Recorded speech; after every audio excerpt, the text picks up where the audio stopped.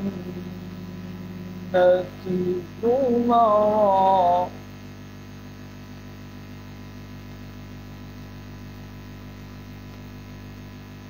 حتى إذا جاءوها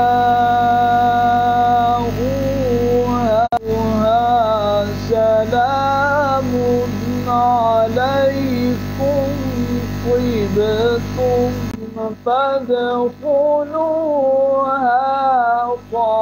خالدين وقالوا الحمد لله ورثنا الأرض نتبوأ من الجنة.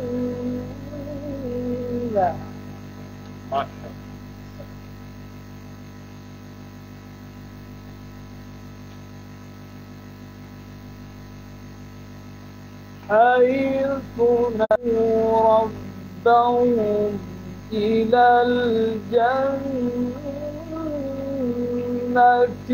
زمرا. ما شاء الله. حتى إذا جاءوها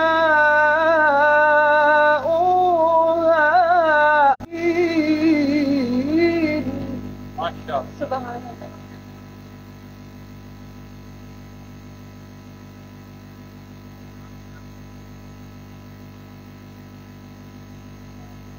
وقالوا الحمد للعاملين. ما شاء الله. سبحان الله.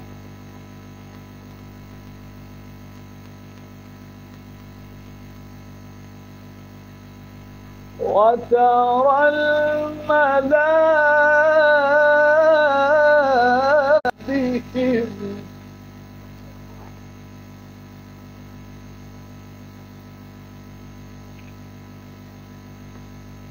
وترى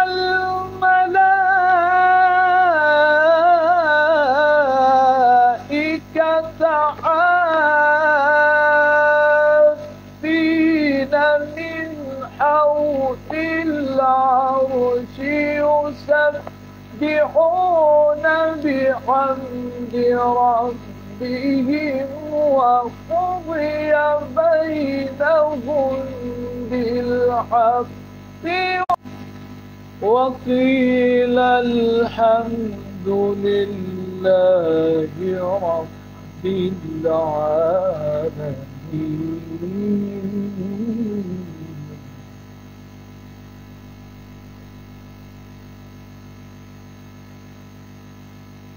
وترى الملائكة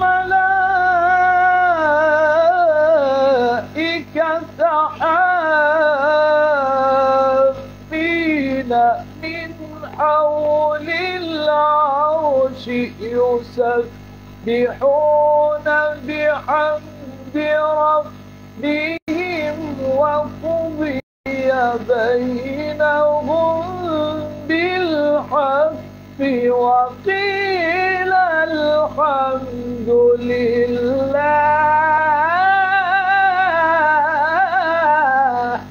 ما شاء الله ما شاء الله.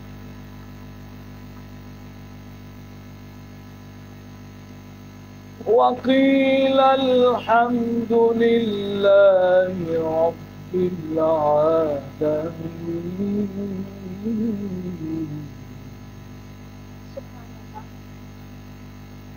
الله أكبر. بسم الله الرحمن الرحيم. والضحى والليل إذا سجى ما ودعك ربك وما قلى. ما شاء الله ما شاء الله. والضحى والليل إذا سجى ما ودعك ربك وما قلى. وللآخرة خير لك من الأولى ولسوف يعطيك ربك فترضى. سبحان اللہ سبحان اللہ ماشاء اللہ قاری صاحب.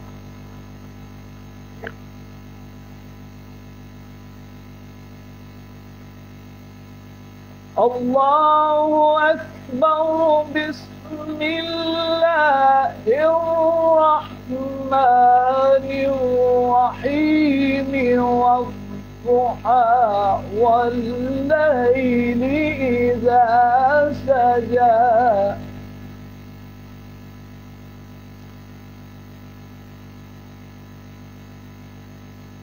والضحى والليل إذا سجى ما ودعك ربك وما قلى.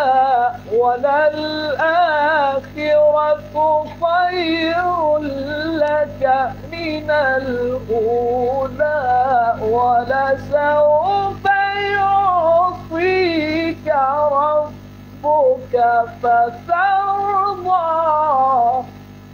سبحان اللہ سبحان اللہ. ولسوف يعطيك ربك فترضى. صدق الله العظيم.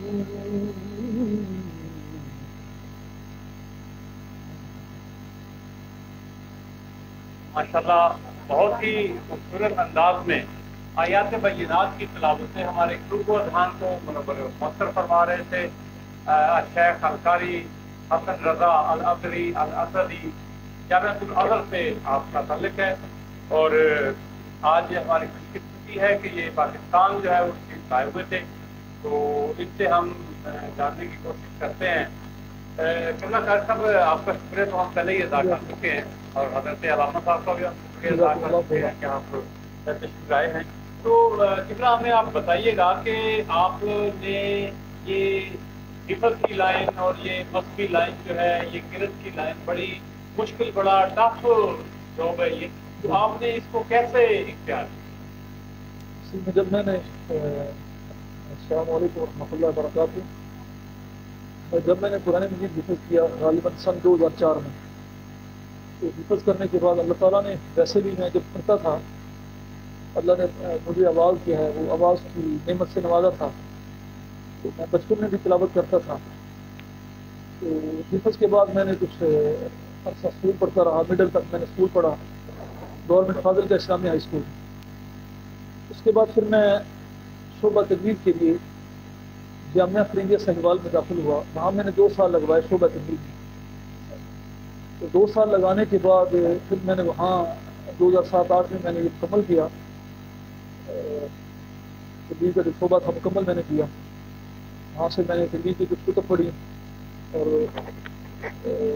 ابتدائی جو تلاوت کی کچھ آیات ہیں اور تلاوت کی جو ابتدائی چیزیں ہوتی ہیں وہ میں نے وہاں جامعہ فرنگیہ سہیوال سے سیکھی. اس کے بعد میں اپنے مربی محسن سیدی و مرشدی ہماری پاک وطن کی عظیم شخصیت اللہ تعالیٰ نے پھر مجھے موقع دیا.